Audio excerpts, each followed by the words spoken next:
여러분 서로 환영하는 시간 갖도록 하겠습니다. 우리가 오늘 만남을 통해서 하나님께서 하나님과 하나됨은 물론이고 성도가 하나 될 수 있는 시간 주실 것입니다. 서로 인사 나누도록 하겠습니다.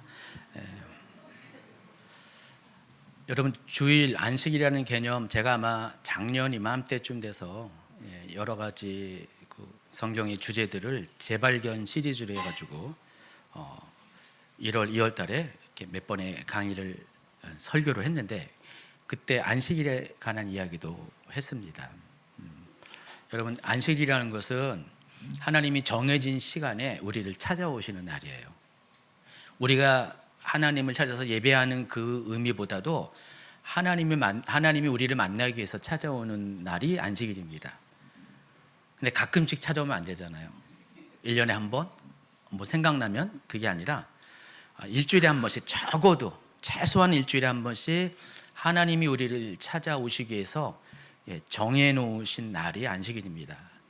그래서 히브리어 이 모에드라는 단어가 그런 의미가 있습니다. 정해진 시간이라는 뜻입니다.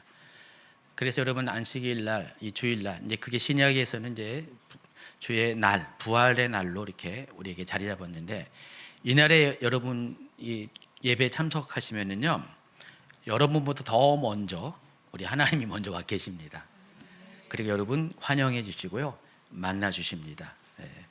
그래서 2026년에는요 그와 같이 여러분의 안식일의 개념, 주일의 개념이 좀 바뀌길 원합니다. 억지로 그냥 누가 자꾸만 떠다밀어서 드리는 그런 예배가 아니라, 정말 여러분이 하나님이 여러분을 초청하는 그것에 초청받은 그런 귀한 손님으로 오시기 바랍니다. 그때 하나님이 여러분을 반드시 만나 주실 것입니다. 자, 오늘은요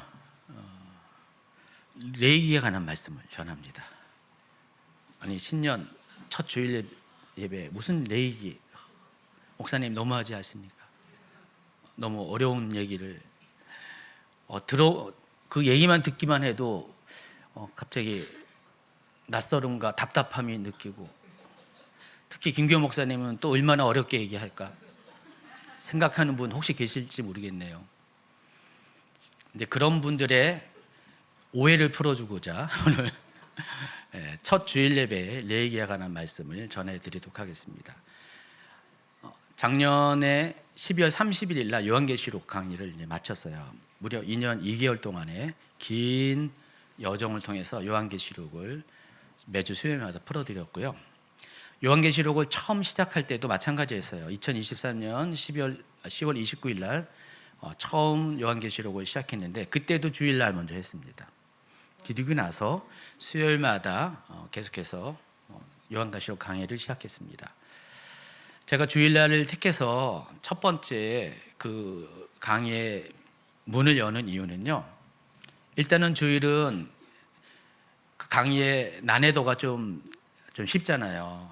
주일 버전으로 이렇게 만들다 보니까 일단 여러분이 좀 이해하기 쉬운 언어로, 표현으로, 좀 어려운 것들은 다 빼고 마음에 다가오는 내용으로, 그런 표현으로, 단어로 사용을 하기 때문에 일단은 주일날 좀 쉽잖아요. 그러면서 그때 당시에도 요한계시록이 어떤 책이고, 또 요한계시록을 통해서 하나님이 우리에게 주시는 마음이 어떤 것인가, 기대감이 어떤 거를 설명해 주기 위해서 주일날 그 말씀을 전했고요. 오늘도 마찬가지입니다. 앞으로 매주 수요일마다 제가 보건대 최소한 4개월에서 한 6개월 사이에 진행이 될 것 같습니다. 그 기간 동안에 다뤄드릴 이 레위기를 우리가 어떻게 이해하고 어떻게 받아들이는가를 좀 쉬운 언어로 설명하기 위해서, 여러분의 마음에 다가오게 하기 위해서, 또 혹 오해가 있다면 그것을 풀어드리기 위해서 오늘 주일 예배 때 레위기에 대한 말씀을 전해드리는 겁니다. 여러분, 성경 66권 중에서 가장 어려운 책이 여러분 꼽으라면은 뭐라고 말할 수 있습니까? 다 사람마다 입장이 다르는데 거의 대부분의 분들이요 레위기를 어려워하는 게 사실입니다. 레위기는 성도들의 고정관념 속에 딱딱한 책, 율법의 책, 뭐가 뭔지 이해하기 어려운 책, 설명해도 잘 알아듣기 어려운 책. 더구나 큐티를 만약에 한다, 절대로 못하는 책.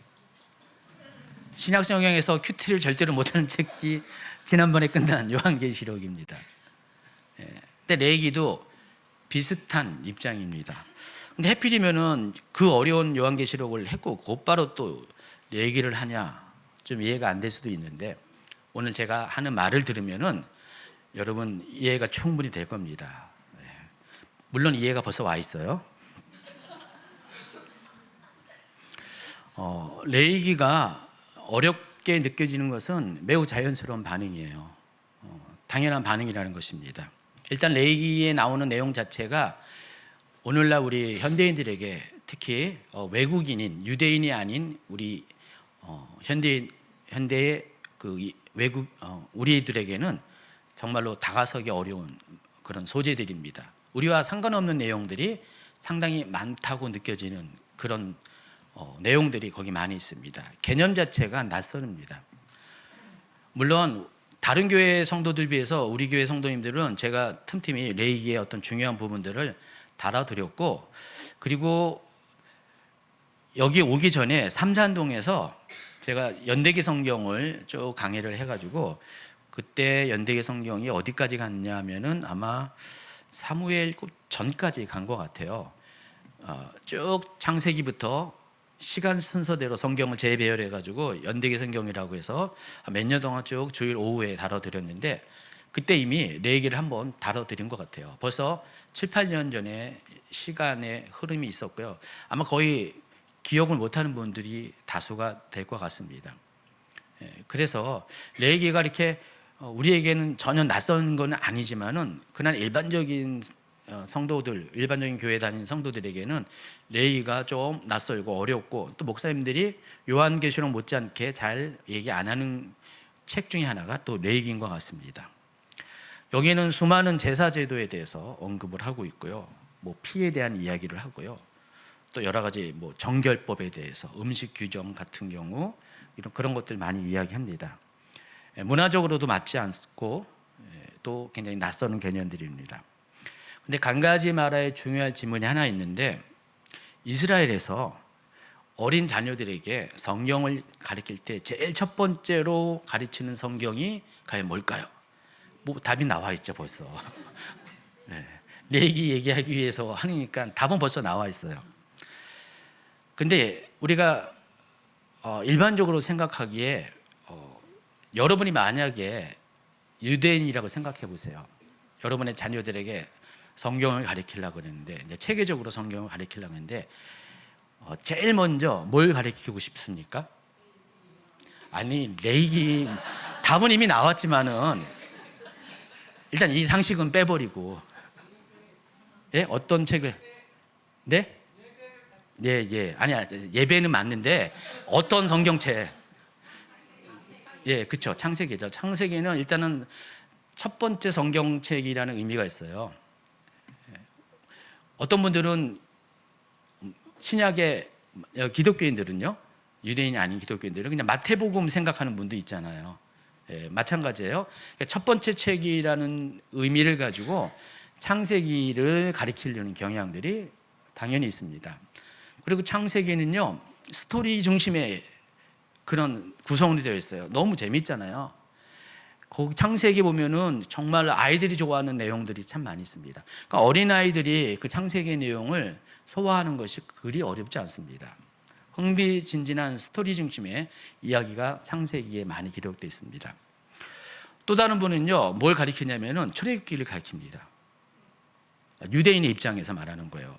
왜냐하면 출애굽기는요, 창세기가 그 모든 시작을 다루는 이야기라면은, 출애굽기는 이스라엘이라는 민족의 시작을 설명하는 책입니다. 이스라엘 민족이 어떻게 시작했는지, 어떤 과정을 통해서 민족이 형성됐는지를 기록한 책이 출애굽기입니다.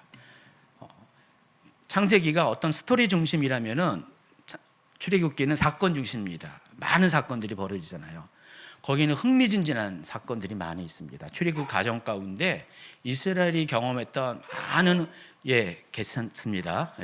흥미진진한 사건들이 많이 기록되어 있습니다.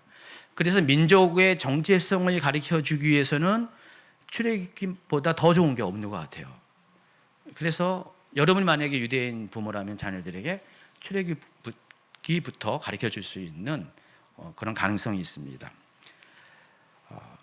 이에 비해서 레위기는요 너무 딱딱해요. 계속 율법에 대한 이야기가 나와 있고요. 계속 반복적인 것, 그 말이 그 말인 것 같은 그런 이야기가, 특히 제사제도가 더욱더 그렇잖아요. 재미없어요. 읽고 싶지 않은데, 나도 읽고 싶지 않은데 자녀들에게 그를 가르친다는 것이 쉽지가 않습니다. 자, 그런데 그건 우리 생각이고요. 실제로 유대인들은요 우리 생각과 달리 어쩌면 여러분에게 의외일지 모르지만은 가장 먼저 레위기를 가르쳐 줍니다. 많이 의아할 거예요. 어떻게 레위기를 가르쳐 줄 수 있는가? 어렵고 온통 지루한 내용뿐인 레위기를 어떻게 그 어린 자녀들에게, 아직도 이해력이 부족한 자녀들에게 레위기를 첫 번째 성경책으로 가르쳐 줄 수 있는가? 궁금한 분들이 적잖이 계실 것입니다. 자, 그런데 여러분 아셔야 될 것은 유대인들의 생각 우리와 다른 것 같습니다. 유대인들은요 이렇게 생각하고 이렇게 믿었습니다. 신앙의 출발은요 먼저는 하나님이 누구인지를 아는 겁니다. 하나님이 무엇을 하셨는지를 아는 것보다 하나님이 어떤 분인지를 아는 것, 이게 믿음의 출발, 신앙의 출발이라는 생각을 했습니다. 하나님이 어떤 분인지 알아야지 내가 누구인지가 결정이 되고 내가 어떻게 살아가야 되는지가 또 결정이 되는 것입니다. 그래서 생각 자체가 하나님께 집중해요. 하나님이 누구인지를 우리 자녀들이, 내 자녀들이 먼저 알기를 원하는 마음에서 다소 어렵게 느껴지지만 레위기를 가르쳐 주기 시작한다는 것입니다. 자, 이것은 마치 요한복음을 처음 믿는 신자들에게 권면한 것과 비슷해요. 여러분, 복음서는 모두 4가지가 있다는 사실을 알고 있죠. 어떤 분들에는 마태복음이나 마가복음이나 누가복음이나 다 그 말이 그 말인 것 같잖아요. 똑같은 얘기를 반복적으로 하는 그런 느낌이 많이 듭니다. 실제로 복음서는요 같은 사건들을 여기저기서 똑같이 이야기해요. 특히 마태, 마가, 누가가 그렇습니다. 그래서 4가지 복음서 중에서 요 3가지 가리켜서 같은 관점에서 본다 해서 공관복음이라고 이야기합니다. 실제로요 이 마태복음, 마가복음, 누가복음은요 예수님의 일생에 대해서 계속해서 반복적으로 같은 이야기를 하는 것처럼 보여져요. 물론 나중에 알고 보면 이것이 엄청난 관점의 차이가 있고 주제의 차이가 있다는 것을 알게 돼요. 그렇지만은 아직 성경에 대해서 초보이고 성경에 대해서 크게 관심 갖지 못하는 분의 입장에서는 그 말이 그 말인 것처럼 보이게 됩니다. 그래서 공관복음은 예수님의 일생에 대해서 다루고 있습니다. 특히 예수님이 어떤 일을 행했는가에 대해서, 행적에 대해서 많이 이야기를 합니다. 물론 그 주제는 복음이에요. 자, 그런데 요한복음은요 특이해요. 예수님이 일생에 대해서 다루지 않습니다. 이미 요한복음은 그 모든 것을 전제로 해서 기록한 겁니다. 전학년도가 이 공관복음 마태, 마가, 누가는 예수님이 이 세상을 떠나시고 나서 한 세대 뒤인 AD 60년대, 70년대에 주로 기록이 되어 있습니다. 여러분이 알고 있는 것과 좀 상식과는 다르죠? 예수님이 계실 때 바로, 아니면 예수님이 승천하시고 떠나신 다음에 곧바로 복음서가 기록된 것처럼 보이잖아요. 근데 복음서는 그때 기록되지 않고요 한 세대 뒤에 기록됐습니다. 오늘 이게 주제와는 상관없는데 그래도 이양 할 말을 하면서 좀 기초적인 거 알려주면 오늘 아무래도 느낌이 오늘 오후 예배도 없으니까 좀 길어진 느낌이 들어요. 행복해 하세요. 좋아하세요. 공관복음이 쓰여지기 전까지 복음은 어떻게 전파됐냐면은 구전으로 전해졌어요. 말과 말로. 그러니까 증인들이 많이 살아 있었잖아요. 예수님의 목격한 사람들, 또 사도들도 있었고, 또 사도들의 행적을 또 같이 목격한 수많은 증인들이 적어도 한 세대 안에는 다 살아 있었습니다. 여러분 잘 알고 있는 베드로나 바울 같은 사람도 다 60년대에 순교했어요. 네로 박해 때 그때 즈음에서 다 순교를 했습니다. 그러니까 70년이 되기 전까지는 웬만한 사도들은 다 생존해 있었어요. 또 사도들의 영향을 받은 사람들도 생존해 있고요. 또 갈릴리에서 예수님의 행적을 본 많은 사람들이 생존해 있었습니다. 굳이 그리 필요 없었어요. 그냥 그들의 말만 들으면 됐었어요. 그래서 복음서가 그때는 쓰여지지 않았는데 이제 그들이 다 죽고 나니까 어떻게 되겠습니까? 그 예수님의 이야기를 전해줄 누군가가 전승이 필요했잖아요. 그래서 사도 중에 일부들은 그때 불이 나게 성경을 쓰기 시작한 거고요. 그리고 또 그 사도의 영향을 받은 또 일부 사람들이 또 성경을 기록을 하게 되죠. 그래서 성경이 대부분의 우리가 알고 있는 신약 성경이 그 시기에 쓰여졌어요.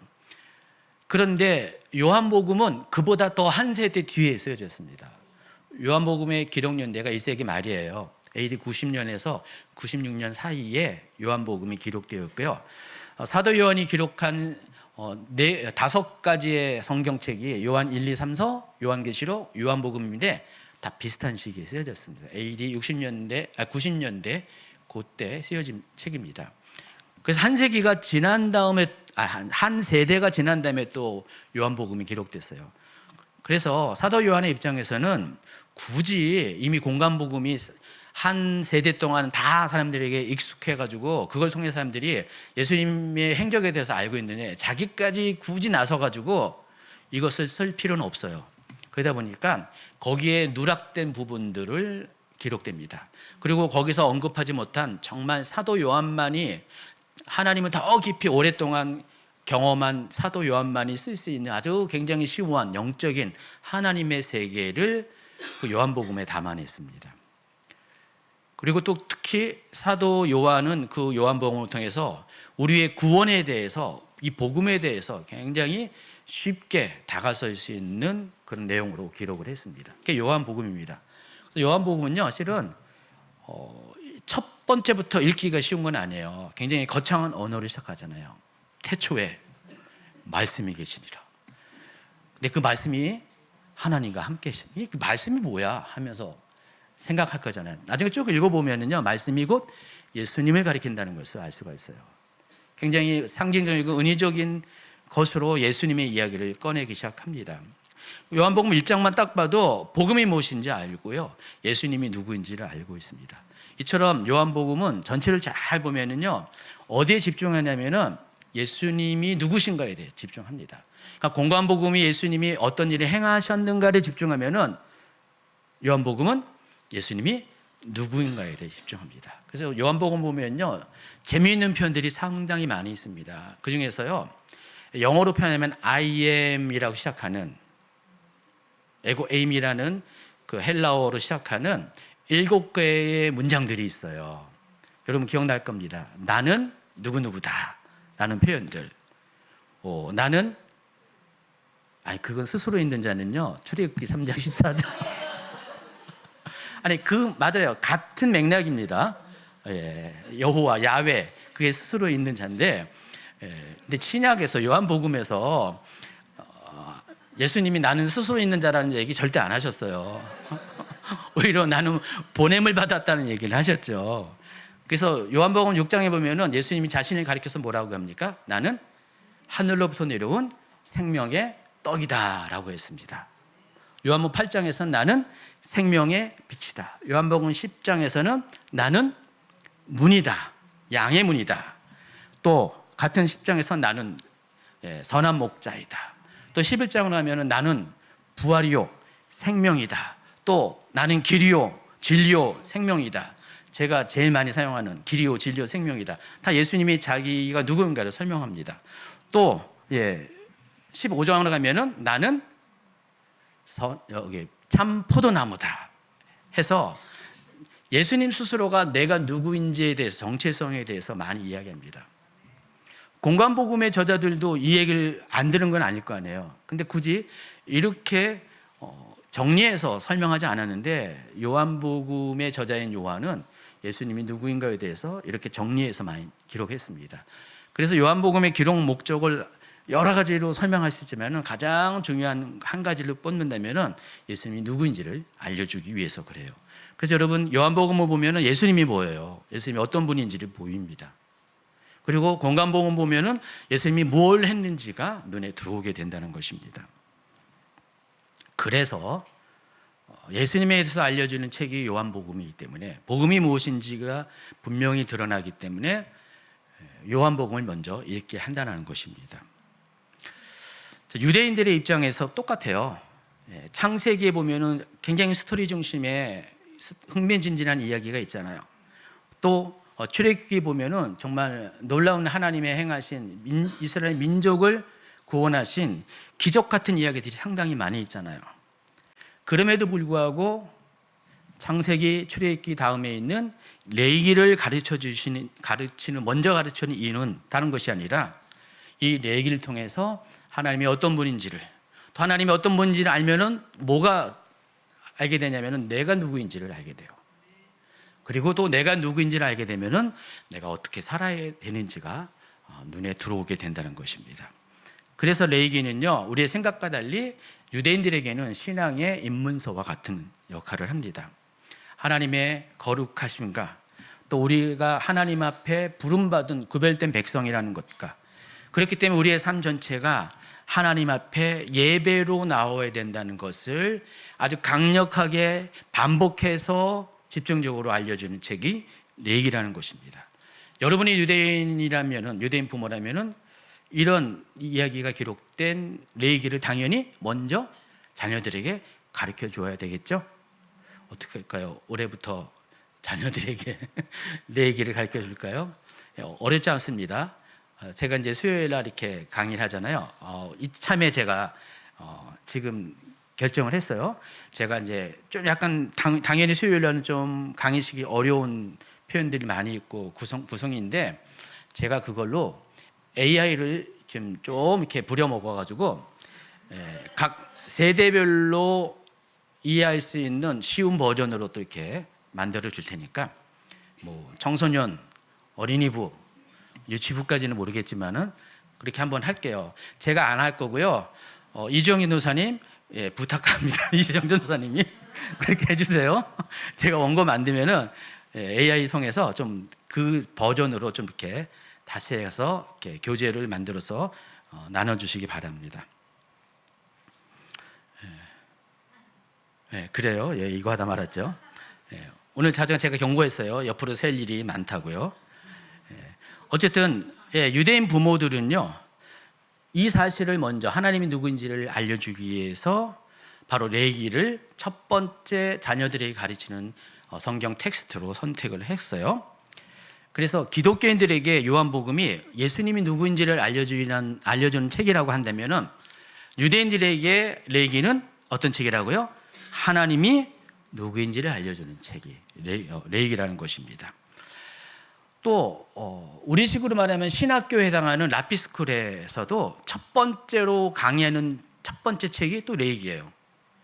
어린 자녀들도 레위기를 먼저 배우고요. 좀 고수에 해당하는 신학교 입문하는 자들도 첫 번째로 배우는 책이 레위기라는 것입니다. 그래서 유대인들에게 성경을 배우고 연구하는 데 있어서 첫 번째 길목에서 만나는 책이 다 한결같이 레위기라는 사실에 주목을 하시기 바랍니다. 자, 신앙은요, 내가 누구인지를 아는 정체성에서 시작합니다. 그리고 신앙은요, 하나님과 나와의 관계가 무엇인지에 대해서 그것을 규정하는 것에서부터 시작을 합니다. 우리가 알고 있는 상식은 레위기는 율법책이라고 하지만은 실은 그게 아니라 레위기는 하나님 앞에 내가 어떤 관계를 맺는지를 설명하는 책입니다. 또 내가 누구인지를 설명하는 책입니다. 또 그래서 레위기를 통해서 하나님과 만나는 과정, 방법을 설명하는 것이 레위기라는 것입니다. 율법을 나열하는 그런 딱딱하고 지루한 책이 아니라 하나님과 동행하도록 여러분을 초대하는 책이 레위기라는 것입니다. 그래서 레위기에 대한 겉모습만 보고 오해하지 마시기 바랍니다. 우리가 사람을 만날 때도 겉모습만 보고 쟤는 저렇게 저럴 거야. 여러분 알고 있는 뭐 어떤 성격 같은 것도 쟤는 분명히 F일 거야, T일 거야 하면서 여러분이 외모만 보고 사람들을 규정하잖아요. 근데 시간이 지나서 사람들을 깊이 경험하면 어떻게 돼요? 정말 이 사람이 어떤 사람인가가 그때 비로소 알게 되잖아요. 여러분 레이기에 대해서도요. 여러분 선입관 갖지 마시고요. 오해하지 마시고요. 레이기에게 기회를 주세요. 알고 보면 레이기가 참 불쌍해요. 오해를 너무 많이 받았어요. 그래서 여러분 레이기를 통해서 여러분의 신앙의 어떤 체계가 좀 많이 달라질 것 같습니다. 여기 안에는요 하나님이 누구신가에 대한 아주 그 명확한 메시지가 있고요. 또 특히 이 레이기 안에는요 여러분이 정말 상상할 수 없는 깊은 복음이 여기 숨겨져 있습니다. 예수 그리스도에 대한 복음이 여기 아주 풍성하게 숨겨져 있습니다. 그리고 여러분 레이기는요 성경 중에서도 가장 따뜻한 책이에요. 딱딱한 책이 아니라 가장 따뜻한 하나님의 마음을 알 수 있는 책이 레이기라는 것입니다. 그래서 어떤 관점에서 우리가 레이기를 처음에 시작하냐에 따라서 첫발이 어딜 향하냐에 따라서 레이기를 생각하는 알아가는 우리의 태도와 또 결과가 다르다는 것을 아시기 바랍니다. 그래서 제가 오늘 다소 무리되지만은 어린 자녀들도 있는 이 상황에서 레이기를 설명을 하는 것입니다. 자, 2026년 첫 해 주일 레이기를 통해서 여러분 하나님의 세계의 문을 열고 여러분을 초대합니다. 다 들어오세요. 네, 들어오시기 바랍니다. 레이기 1장 1절은 이렇게 시작합니다. 같이 읽어볼까요? 여호와께서 회막에서 모세를 부르시고 그에게 말씀하여 이르시되. 이 구절에서 가장 중요한 단어가 제가 하이라이트 시킨 것처럼 빨간색으로 표현한 것처럼 부르시고라는 단어입니다. 이 부르시고로 번역한 히브리어 원래 오리지널 단어가 카라입니다. 카라. 카라가 봤더니 많이 익숙해요. 제가 어디서 봤더나 했더니 여성 아이돌 그룹 이름이 카라였어요. 권사님 아세요? 화장품 이름 중에서 브랜드 중에서 카라도 있더라고요.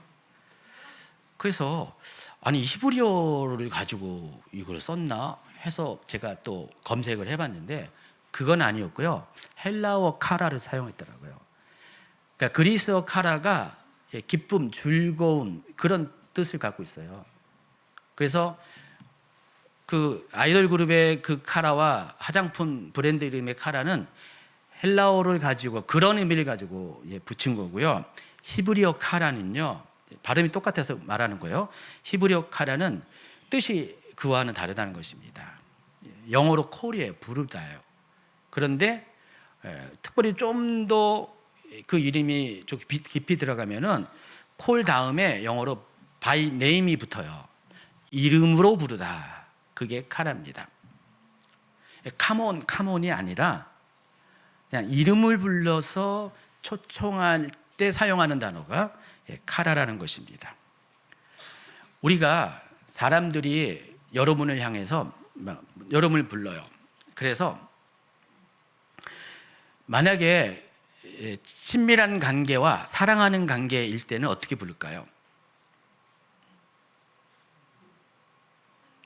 진경란 집사님 여기 있으니까 우리 경란 집사님 하면서 이렇게 부르잖아요, 제가. 근데 무시하고 별로 친하지 않고 상관없을 때 어떻게 할까요? 저기요 막 불러요. 저기 그러면 저기요 그러면은 저요 저 이렇게 많이 하잖아요. 또 심지어 어떤 사람은 뭐라고 부르니까요? 어이 이렇게 부르더라고요. 우리가 사람을 부르는 어떤 그 명칭에 따라 호칭에 따라서 관계의 친밀도가 결정이 되잖아요. 자, 카라는 어떤 거냐면은 그냥 부르는 것이 아니라 가장 친밀한 관계 안에서 또는 저 사람이랑 친해지고 싶은 그 마음을 담아서 그의 이름을 부르는 겁니다. 경란 집사님 하면서 부릅니다. 산호조 권사님. 조산호는 별로 싫어하시고요. 산호조를 불러달래요. 조산호 하면은 조산, 산호조 하면은 그 산호. 그래서 앞으로 이제 부를 때 산호조 권사님 이렇게 불러주세요. 어쨌든 간에 친하고 친밀하고 친해지고 싶은 사람일수록 이름을 부르는 경향이 많이 있습니다. 그래서 성경에서도요, 보시면 하나님이 우리를 찾아올 때 정말 하나님과 더 친밀한 사람한테는 똑같이 이름을 부르십니다. 그래서 성경에서 누군가의 이름을 부르는 것은 하나님이 그 사람의 인격을 존중하고 하나님과의 관계 안에서 그 사람을 초대한다는 의미를 갖고 있습니다. 레위기 1장 1절에서 하나님은 모세를 명령으로 부른 게 아니라, 어의로 부른 게 아니라 모세를 이미 오랫동안 알고 있었던 친밀한 관계 안에서 이름으로 불렀다는 것입니다. 아마 그랬을 거예요. 모세야, 모세야. 아마 이렇게 불렀을 것 같아요. 하나님은 더 모세랑 친밀한 관계를 갖기를 원했고요. 또 더 깊은 대화를 하기 원했기 때문에 모세를 불렀어요. 그게 레위기 1장 1절입니다. 여러분, 출애굽기 마지막 장이 40장이 나오는데, 출애굽기는요, 이스라엘 백성이 출애굽을 해가지고요, 시내 광야에 도착하기까지 약 1년, 계산해봐야죠. 1년 한 2개월에서 3개월, 1년 2개월 정도겠네요. 약 1년 2개월 동안의 역사 기록을 담은 것이 출애굽기입니다. 그래서 이스라엘 백성은 출애굽해가지고 3개월 만에 어디 도착합니까? 시내 광야에 도착하죠. 그리고 시내 광야에서 11개월 하고 5일을 거기서 머뭅니다. 그래서 맞죠? 1년 2개월 되죠? 1년 2개월을 머물고 며칠 지난 다음에 거기서 이제 본격적으로 광야 생활을 시작하게 되죠. 그때 하나님께서 시내 광야에서 이스라엘 백성에게 어떻게 행하셨냐면은, 시내산에서 모세를 통해서 십계명을 주시고 율법을 주셨죠. 그리고 명령하신 게 뭐가 있습니까? 아주 중요한 거죠. 성막을 지을 것을 명령합니다. 그래서 40장에 보면은 이스라엘 백성이 성막을 완성해서 그 성막을 하나님께 봉헌하는 장면이 납니다.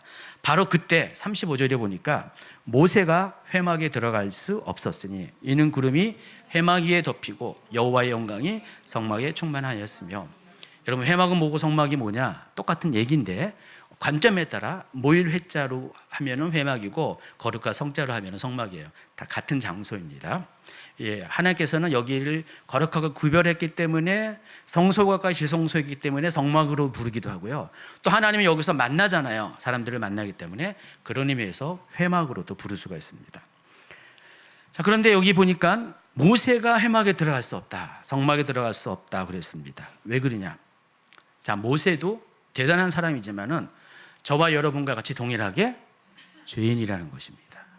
하나님의 영광이 강력하게 임했다. 쉐키나 구름과 같은 하나님의 임재가 눈으로 목도되는 하나님의 임재가 강력 임할 때 사람은 어느 누구도 심지어 모세조차도 하나님의 영광 앞으로 나올 수가 없다라는 것입니다. 이처럼 죄인인 인간과 하나님과 사이에는 본질적인 거리가 있다는 것입니다. 자, 출애굽기는 그렇게 끝나요. 하나님과 우리 인간 사이에 성막을 통해서 거리감만 확인하고 끝나버립니다. 근데 바로 이어지는 레위기는요, 시작 자체가 다르다는 것입니다. 출애굽기과는 완전히 반대의 상황을 보여줍니다. 자, 하나님께서 더 이상 우리를 거리감으로 보지 않으시고 하나님이 먼저 우리에게 다가오십니다. 그리고 이리 와라, 모세야 하면서 이리 올 것을 명령하는 장면, 초청하는 장면으로 시작한다는 것입니다. 그래서 출애굽기와 레위기는 벌써 분위기가 확 달라지는 거예요. 하나님이 우리를 만나기 위해서 초청하는 장면으로 시작하는 것이 레위기라는 사실을 아시기 바랍니다. 여러분이 죄인이면 어떡합니까? 하나님께 나가는 것이 굉장히 부담스러워요. 불러주기를 원하잖아요. 하나님이 그런 우리를 이름으로 불러서 이제는 와라, 그것으로 시작하는 것이 레위기라는 것입니다. 멀어진 거리를 좁히기 위해 관계를 회복하기 위해서 하나님이 먼저 손을 내미는 장면이 바로 레위기 1장 1절이라는 것입니다. 그래서 히브리어 카라는요, 죄로 멀어진 인간에게 하나님이 먼저 말을 걸고 다가오시는 그와 같은 장면을 우리에게 잘 보여줍니다. 이와 관련돼서 여러분 또 한 가지 알아야 될 것은, 레위기는요 성경 66권 가운데 하나님께서 직접적으로 가장 많이 말씀하시는 책이에요.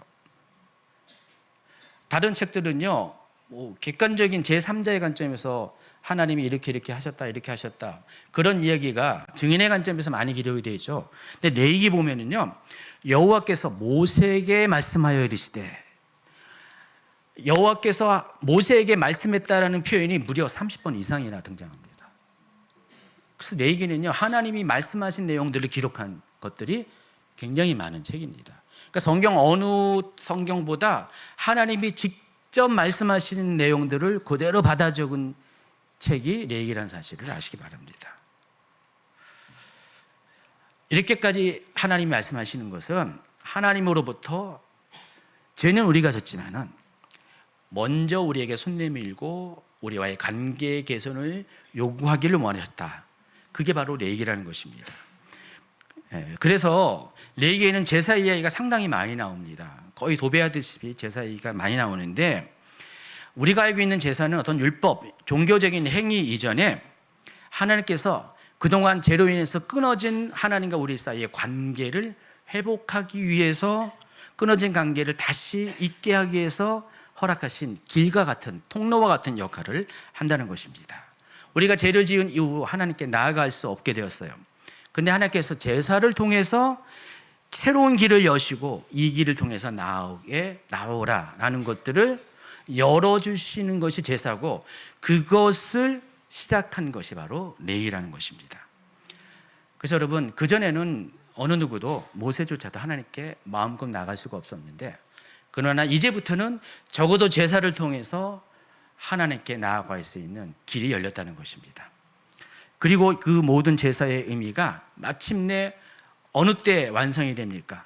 예수 그리스도를 통해서 완성이 됩니다. 예수님께서 단번에 제물이 되어 주심으로 인해서 그동안 불안정했던 하나님께 나아가는 길들이 이제는 완전하고 영원하고 안정적인 길로 열리게 되었다는 것입니다.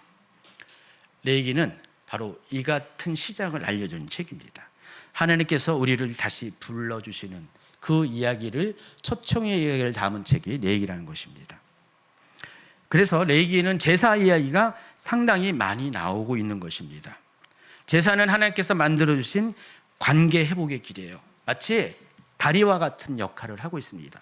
우리가 복음을 설명할 때 사형리 같은 데 보면은 이렇게 간단하게 정리할 때 그림으로 보여잖아요. 하나님과 우리 사이가 원래는 이렇게 소통하는 사이였는데 죄로 인해서 절벽이 생겼잖아요.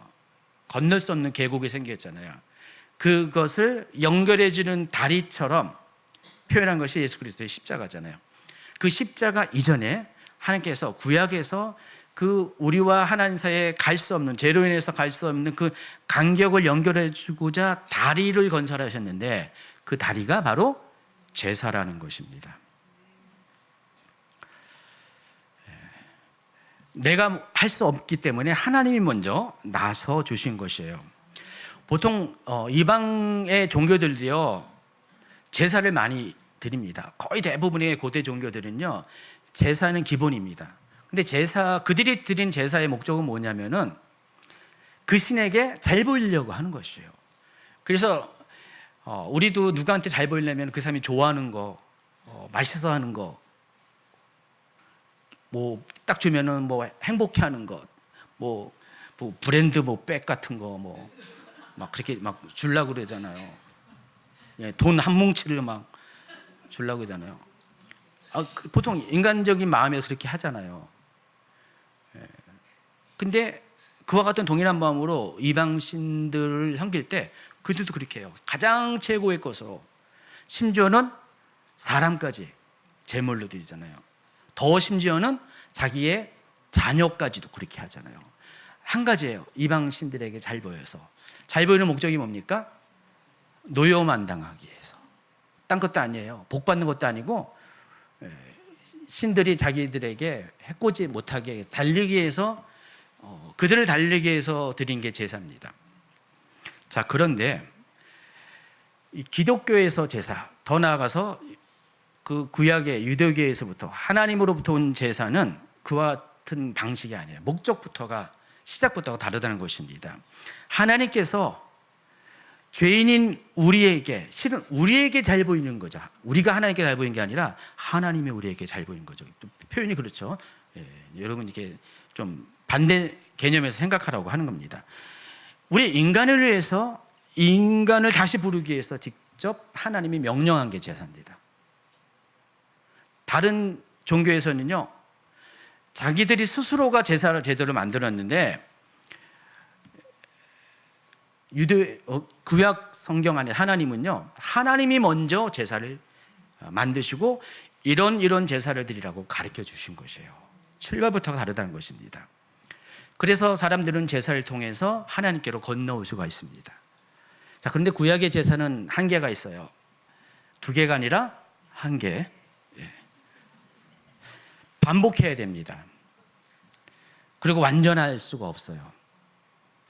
매번 그 다리를 누르려면 누군가 짐승이, 가축이 희생이 돼요. 피가 있어야 돼요. 딱 일회용이에요, 일회용.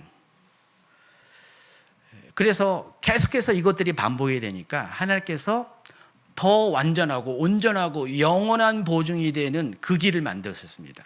그게 바로 예수 그리스도의 십자가입니다. 예수 그리스도의 십자가는 단 한 번에 드려지는 완벽한 제물로 드려지는 그 제사이고요. 그걸 통해서 이 레위기에서 말하는 모든 제사의 의미들이 다 한 번에 성취가 되는 것입니다.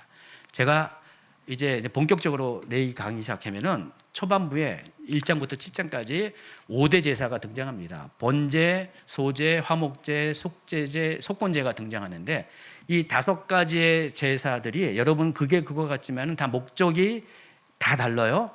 그리고 이 모든 것들이 예수 그리스도와 연결되어 있고요. 그래서 이 모든 것들이 예수 그리스도 안에서 한 번에 다 그 5가지의 제사를 드리는 목적이 성취가 되거든요.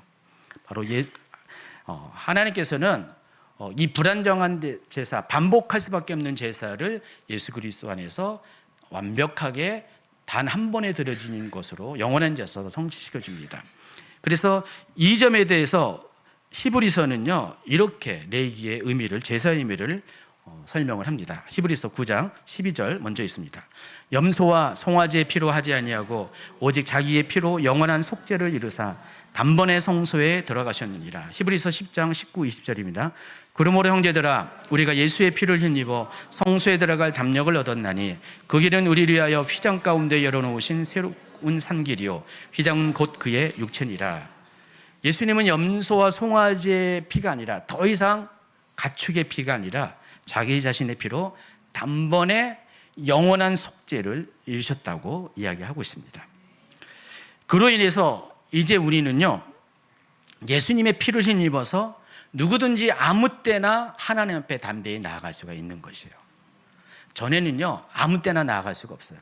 또 반드시 제물을 드린 것을 전제로 해서 나아가는데 아주 복잡한 절차를 통해서 그냥 제한된 장소, 제한된 시간에서 하나님을 만날 수가 있는데, 이제는 예수 그리스도의 십자가 사건을 통해서 우리는 언제든지 아무 때나 예수님을 향하여 나아갈 수가 있다는 것입니다. 그래서 예수님의 십자가를 가리켜서 새롭고 산 길이라고 표현을 합니다. 그래서 여러분, 레위기의 제사와 예수님의 십자가를 구분한다면 이렇게 구분할 수가 있어요. 레위기의 제사는 하나님이 만드신 임시적인 다리였어요. 필요에 의해서 만들었다가 철거할 수 있는 다리인데, 예수님의 십자가는 하나님이 만들어주신 영원한 다리라는 것입니다. 결코 다시 철거되지 않는 끝까지 존속될 다리라는 것입니다. 결론적으로 레위기를 통해서 하나님께서 말하고 싶은 게 이겁니다. 우리는 창세기 3장에서 죄를 지었을 때 하나님이 두려워서 벌거벗은 것의 수치가 드러나서 하나님을 피했지만은, 그때 이후로 계속해서 인간들은 하나님을 두려워했고요, 하나님을 멀리했지만은 이 레위기를 통해서 하나님은 다시금 손을 내밀면서 너희들은 나를 두려워해서 멀리했지만 나는 결코 너희를 포기하지 않았다. 이제 내가 너희들이 나에게 올 수 있는 길을 열어줄 테니까 누구든지 그 길을 통해서 원할 때 나에게 올 것을 제시하신 것이 바로 레위기의 제사의 의미라는 것입니다. 그래서 그 제사의 완성이 결국 신약시대에 예수님의 십자가를 통해서 완결이 됩니다. 자, 이처럼 레위기는요, 하나님이 우리를 다시 부르시는, 어떻게 불렀다고요? 카라로 불렀다. 이름을 불러서 우리를 부른 그 이야기를 담은 것이 레위기라는 것입니다. 제가 너무 옆에 이야기를 많이 해가지고요, 시간이 많이 지났지만 그래도 어떻게 해요? 할 건 해야죠. 오후 예배 없으니까. 처음부터 이러면 안 되는데. 자, 레위기를 읽다 보면요, 규정이 상당히 많이 있습니다. 법도 많고 제사법도 참 복잡합니다. 근데 이 모든 내용은 한 가지 질문에 대한 답으로 귀결되는 겁니다. 그러니까 거룩하신 하나님이 어떻게 죄인인 인간과 함께 거하실 수 있을까? 그 해결책을 담은 것이 레위기입니다.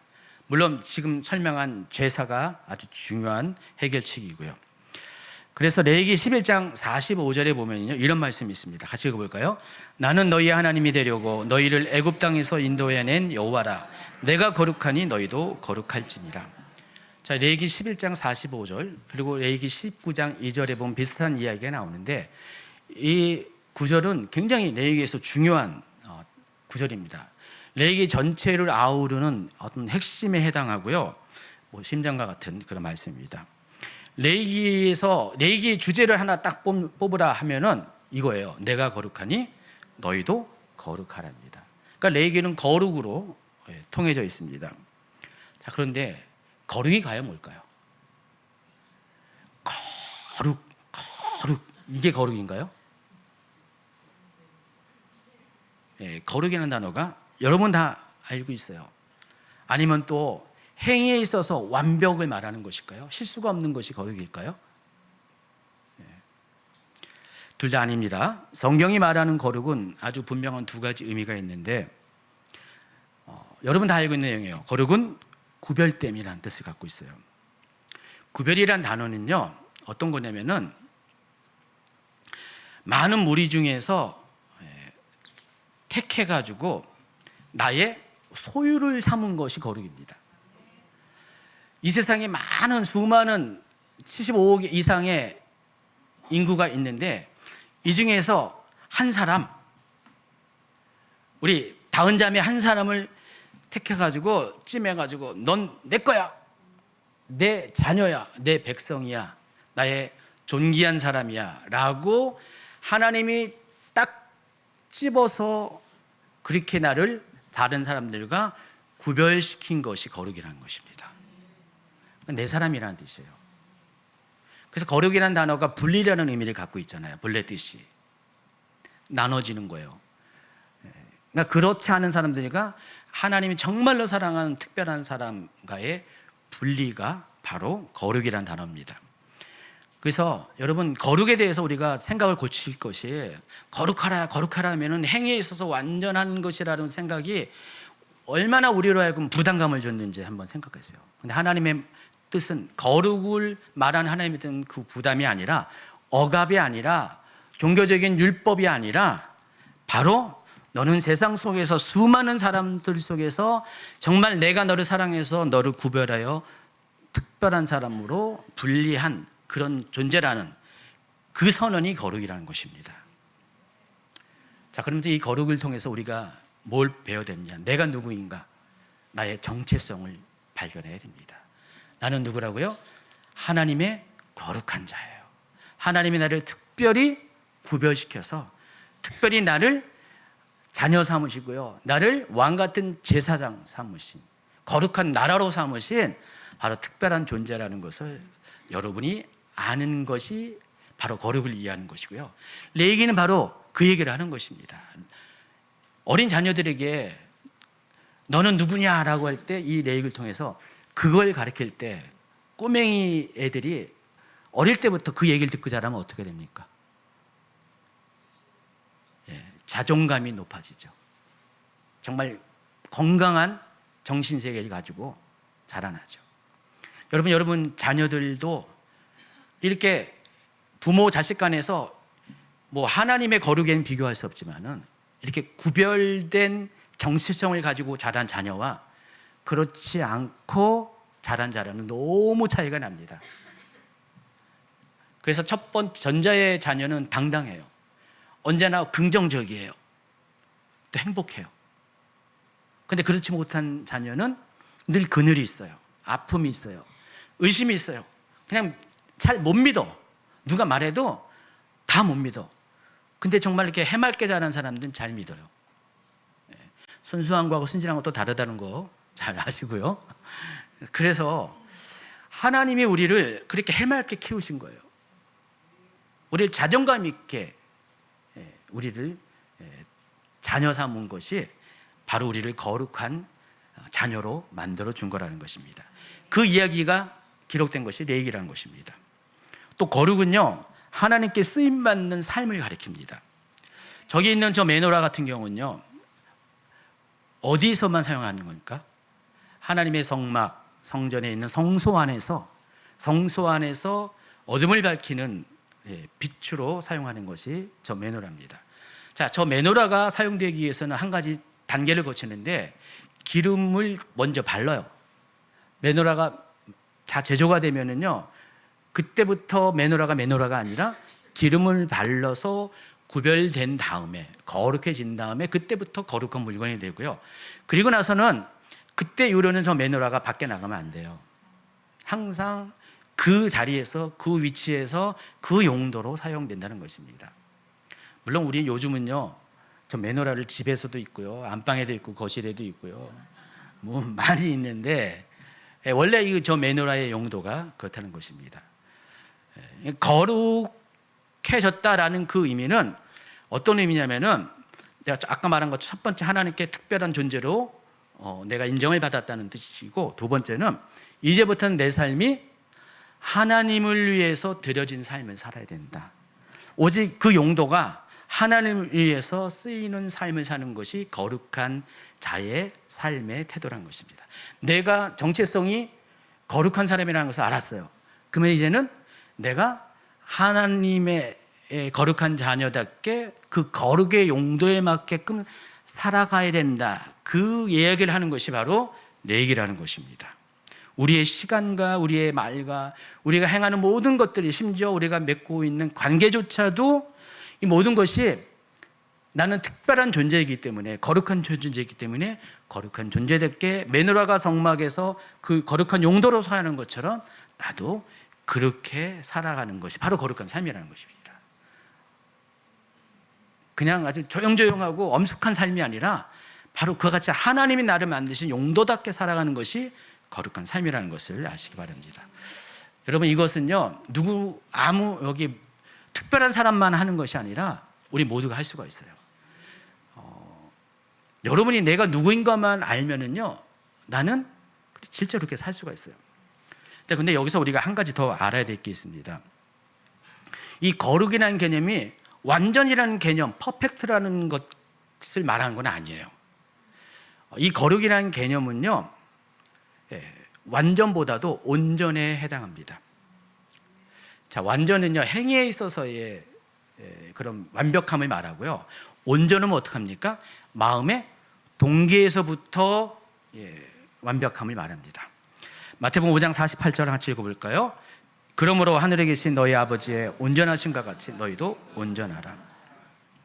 여기서 이 온전한 개념은요, 예수님이 우리에게 온전을 요구할 때는 완벽하게 100% 흠없이 살라는 것이 아니라, 여기서 말하는 온전은 내 마음이 어디를 향하고 있는지를 확실하게 정해놓고 그 방향도 살 것을 명령하는 겁니다. 우리가 보통 정렬이라는 개념을 많이 사용하잖아요. 우리가 그냥 평범없이 막 살다가 어느 순간에 내 인생이 정렬될 때가 오잖아요. 정렬되다는 건 뭡니까? 어떤 방향성을 가리키잖아요. 이 방향성은 내가 하나님을 향해서 내 삶이 그쪽으로 가는 것, 막 뭘 돌리는데 막 돌다가 딱 서는데 만약에 자석과 자석이 연결되어 있으면요, 어떻게 돌리든 간에 그 자석끼리 연결되는 N극과 S극이 연결되는 그 정렬이 이루어집니다. 바로 하나님과 나 사이에 어떤 상황 가운데서도 그것이 연결되는 것이 정렬입니다. 온전한 자는 그거예요. 어떤 상황 가운데도 내 시선과 내 관점과 또 내가 하고자 하는 마음의 동기가 다 하나님을 향해 가는 것. 여전히 실수도 있어요. 여전히 또 부족함도 있어요. 그럼에도 불구하고 내 마음의 동기로부터 시작해서 하나님을 향해 가고자 하는 애씀이 있는 사람을 가리켜서 그런 사람을 온전한 자라고 부른 겁니다. 우리가 계속 정렬을 하다 보면은요, 어느 순간에 그렇게 삶을 살게 돼요. 군대에 있을 때 오늘 보니까 제대에서 온 우리 전이삭 형제가 1월 1일 날 전역을 해서 오늘 첫 예배 드렸는데, 환영합니다. 이삭 형제 어디 있어요? 어디 있나요? 어디? 저기 어디? 거기 있습니다. 이참에 환영합니다. 난 갑자기 아까 웬 아저씨가 들어왔나 했어요. 군대 갔다 오면은 이렇게 듬직해져서 왔어요. 군대에 있을 때 자기 총을 받으면은요 0.4격을 많이 합니다. 그러니까 몸하고 총하고 맞아야 돼요. 아무 총이나 쏘면은 조준은 열심히 했는데 옆으로 막 새요. 그래서 0.4격을 통해서 계속 조정을 해요. 그게 정렬이죠. 그래서 계속 그 정렬된 총을 가지고 관리를 하면서 계속 필요할 때마다 0.4격을 통해서 조정해서 하면은요, 실제 전투에 나가서 내가 원할 때 원하는 방향에 조준을 하면은 원하는 타켓에 100% 명중을 하게 되죠.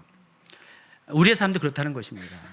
계속 하나님 앞에 우리의 삶이 0.4격을 통해서 또 틀렸지만 다시 고치고 하다 보면은 그것 계속 유지하면은요, 우리는 하나님과 같은 시선에서, 같은 관점에서, 같은 라인에서 정렬이 되는 것입니다. 전에는 행위에 있어서 완벽하지 않았지만은 계속해서 하다 보면은 행위에서도 완벽하게 된다는 것입니다. 거룩이라는 개념, 온전이라는 개념이 바로 그것을 이야기하는 것입니다. 그리고 또 한 가지, 요거 하면은 이제 마치게 될 것 같아요. 중요한 한 가지 사실이 있는데, 레위기에서 드리는 모든 제사는 그 자체가, 제사 자체가 목적이 아니라는 것입니다. 모든 제사는요, 예수님이 누구인지를 보여주는 그림자와 같은 것입니다. 뒤에 나중에 이제 절기제도가 23장에 나오는데, 그 절기제도는 예수님의 사역이 어떤 것인지를 알려주는 것이 절기제도예요. 근데 제사는 예수님이 어떤 분인지를 알려주는 그 그림자와 같은 것이 제사라는 것입니다. 여러분, 그림자는 실체를 비추는 거잖아요. 실체를 반영하는 건데 실체가 아니잖아요. 그래서 제사는요, 그림자와 같다 그랬어요. 나중에 실체가 오게 되면은 그 그림자는 없어지게 돼 있어요. 예수님이 나중에 오시면은요, 제사는 더 이상 드려지지 않고, 지금이 바로 그 시대에 살고 있습니다. 유대인들은, 예수님을 영접하지 않은 유대인들은요, 여전히 그림자만 밟고 살아가고 있어요. 계속 그림자는 밟아도 또 떠나가고 무지개를 쫓는 것 같잖아요. 근데 우리는 어떻게 해요? 실체이신 예수님을 얼굴을 보고 그분의 손을 잡고 그분과 허그를 하면서 실체를 붙잡고 사는 삶이 살고 있습니다. 근데 이 레위기에서 말하는 제사가 그와 같은 것입니다. 그래서 우리가 레위기에 나오는 제사들의 여러 가지 용어들이 있잖아요. 어떤 중요한 개념들을 이렇게 이해하면 됩니다. 여기서 레위기에서 말하는 흠없는 제물이 의미하는 것은 예수님이라는 거예요. 무조건 예수님입니다. 죄 없으신 예수님이 흠없는 제물을 상징하는 겁니다. 또 제사장은 이것도 예수님이에요. 하나님과 인간 사이를 이어주는 중보자로서의 예수님, 그 역할을 하는 분이, 제사장의 역할을 하는 분이 예수님이에요. 그래서 예수님은 보통 제사장이라고 부르지 않고 대제사장이라고 불러요. 그리고 제사에서는 꼭 빠짐없는 것이, 반드시 들어가는 것이 소재 빼고 피 흘림이잖아요. 피가 흘려야 되는데 이것이 바로 예수님이 우리 죄를 위해서 대신 죽어주신 십자가의 죽음을 말합니다. 또 지성소는 하나님이 계신 하늘의 성소, 바로 하나님의 임재를 가리킵니다. 자, 제사 제도에서 나와 있는 모든 것들이 결국은 예수님과 다 연결된다는 사실을 알 수가 있습니다. 그래서 레위기의 여기저기 파편처럼 흩어진 모든 것들을 모아서 하나의 큰 그림으로 만들면은 결국은 다 레위기 얘기는 예수님을 가리키는 큰 그림이라는 것을 알 수가 있습니다. 그래서 레위기를 제대로 이해하면은 예수님의 십자가가 아주 더 분명하게 선명하게 보이는 거예요.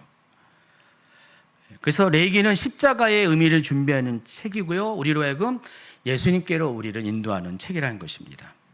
그래서 이 점을 잘 설명하는 것이 레위기의 해설서에 해당하는 것이 히브리서입니다. 그래서 구약의 레위기와 신약의 히브리서는 같이 연결되어 있어요. 그래서 히브리서는 레위기에 나오는 제사와 제도를 통해서 예수님의 어떤 분지를 설명을 합니다. 그래서 여러분이 레위기를 알면은 히브리서를 더 많이 알 수 있고요, 또 히브리서를 알면은 레위기에 숨겨진 예수님과 관련된 그런 것들이 보이게 된다는 것입니다. 그래서 그런 의미에서 이제 레위기 강해가 마치면은요, 히브리서 강해로 바로 들어갑니다. 예. 이제 결론을 맺습니다. 레위기는요, 여러분이 아셔야 되는 것이 부담이 아닙니다. 하나님이 여러분을 초대하는 것입니다. 어떻게 초대합니까? 이름을 불러서. 어떤 존재로요? 거룩한 존재로 여러분을 초대하는 것입니다. 전에는 하나님과 상관이 없었던, 죄로 인해서 멀어졌던 우리를 하나님께서 레위기에 나오는 제사 제도를 통해서 하나님과 우리 사이에 막힌 허물, 임시적이지만은 그 다리를 연결해서 이리로 건너올 것을 이름을 불러 손짓하는 것이 레위기라는 것입니다. 그 레위기를 통해서 우리가 하나님의 자녀인 것을, 하나님의 백성인 것을 알려주는 책이 레위기입니다. 그리고 내가 누구인지를 알았기 때문에 내가 어떻게 살아야 될지, 하나님이 거룩하니까 나도 거룩한 삶을 살아야 될지, 이것을 결단하는 책이 레위기라는 것입니다. 자, 이 레위기를 이제 1월 7일부터, 이번 주 수요일부터 적어도 4개월, 길면은 한 6개월 동안 함께 나누게 될 것인데, 여러분 두구두구두구예요. 예. 그러다가 이제 본격적으로 나오면 어이구 어려워, 그럴 것 같은데, 여러분 이제 좀 이렇게 이 전제를 가지고 한번 레위기에 대해서 관심을 가지시면요, 2026년의 출발이 아주 의미 있게 될 겁니다. 내가 누구인지에 대한 정체성이 분명해질 거고, 내가 어떻게 살아야 될 것인가 방향성이 결정되는 그런 한 해가 되기를 예수님의 이름으로 축원합니다. 기도합니다. 하나님 감사합니다.